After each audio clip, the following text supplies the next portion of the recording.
What's up, gamers? We're back, and we got some huge leaks on Twitter this morning. El Chico EV came out and said, yeah, actually, here's the Pokemon we're getting.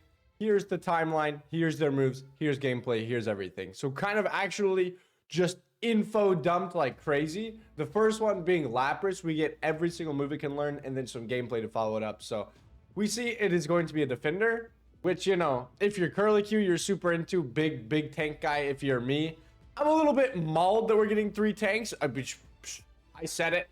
I do like to be able to move. Like, how are they gonna nerf full heal and then add 3 tanks? Oh, actually, you extra can't move. But you know what? That's okay. No, that's totally fine. That's totally fine. They're new, right? New and exciting. Hee-hoo. So I do like Lapras as a pick. The picks that they win with for new tanks are cool. I'll give them that. I like them a lot. So here we have Lapras. El Chico EV posted a video telling everything about it and its moves. So it's ranged and it's a special attacker. So I mean, I'm a ranged character enthusiast. I don't so much care for special or physical, but if it's special, you know, it's obviously not ADC. Granted, it's a defender, so it was never going to be anyways.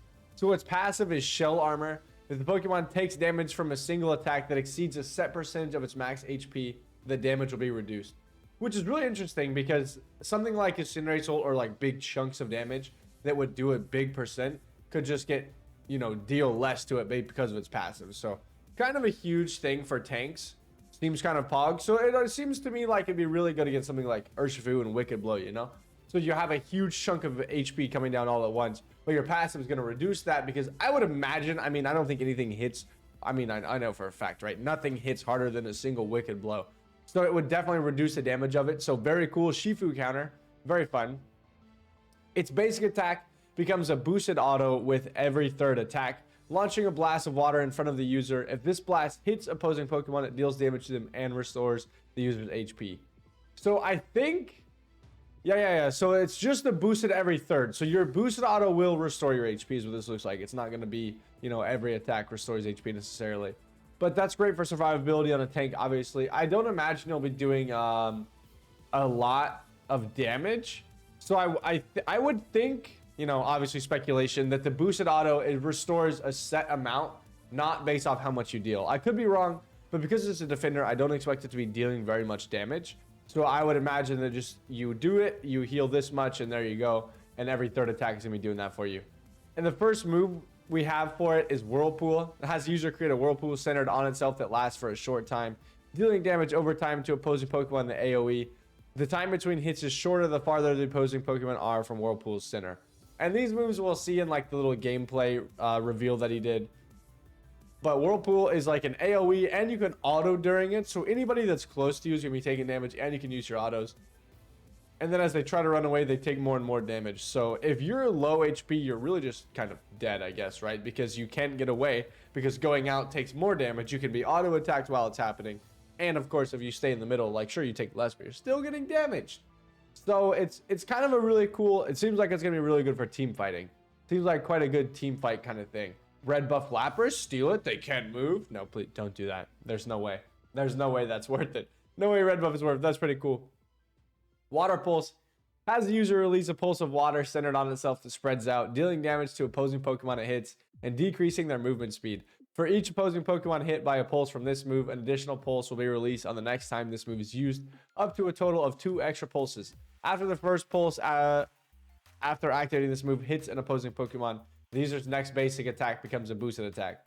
And the upgrade, you can have 3 additional pulses. So to me, this seems to be similar like Bullet Punch from Scizor, where you use the move repetitively, and then each time it gets a little stronger and a little stronger, then caps out at something. So this caps out at 3 extra pulses once you get the upgraded version. Another AoE move, so it seems like Lapras. The autos are single target ranged, and then it looks like mostly, at least, the cooldown moves are going to be AoE really close range. So obviously, as a tank, you want to be up there fighting. His moves reflect that. So pretty cool. This one, I wonder, it seems like it might have some aspect of crowd control because it's pulsing, but I guess we'll see.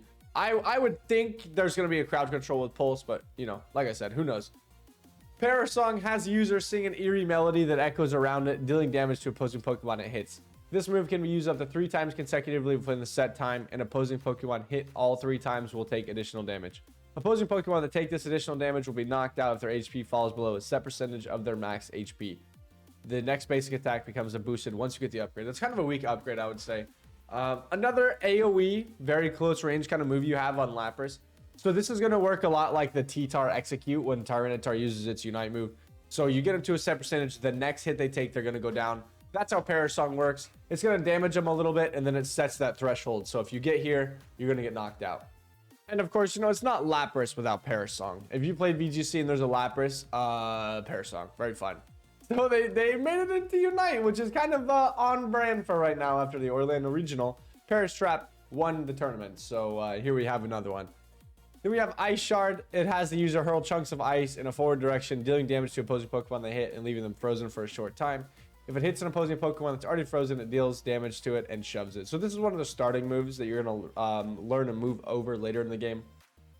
It seems pretty strong, just, you know, Freeze Lane. Another character you can run Freeze Lane with. So if you don't want to Mamoswine, you can run Lapras. You can still run Freeze Lane because Ice Shard is, you know, woo. It will freeze you at the beginning of the game. Next cooldown, we have Bubble Beam. It grants the user a shield and has the user spray bubbles in the designated direction, dealing damage to the opposing Pokemon it hits.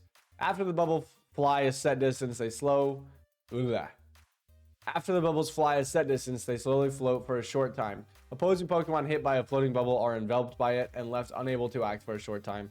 And the upgrade strengthens the effect of the shield. So, the floating bubbles seem like they're really the threat. Like the beam is damaging, but if you dodge the beam, now you still have to dodge those floating bubbles or you're gonna get stunned.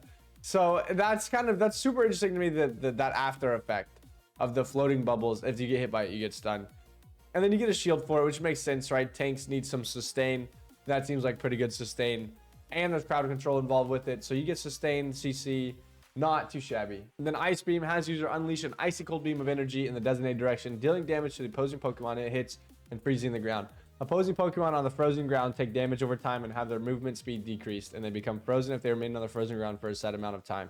When users on the frozen ground, its movement speed is decreased. So Ice Beam looks actually nuts. That's kind of insane. You set this big AoE.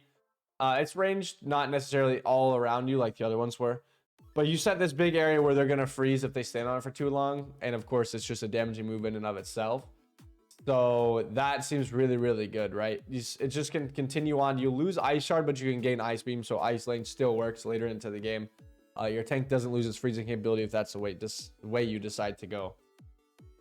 I can't wait. I'm sure glad they nerfed full heal, dog. Every time I read one of these moves, I'm like, oh boy. Oh, but I'm sure glad full heal's actual duty, bro. I didn't want a useful item anyways. That'd be overrated. Then it's Unite move, Lapras Express. You get to freaking ride this baby. Sheesh. Let's go, baby. They turned it into a real thing. Has user ride a wave quickly and continuously forward. The user's movement speed increases while riding, but decreases if the user hits an obstacle. If the user hits an opposing Pokemon, the user stops in place, dealing damage and throwing the opposing Pokemon.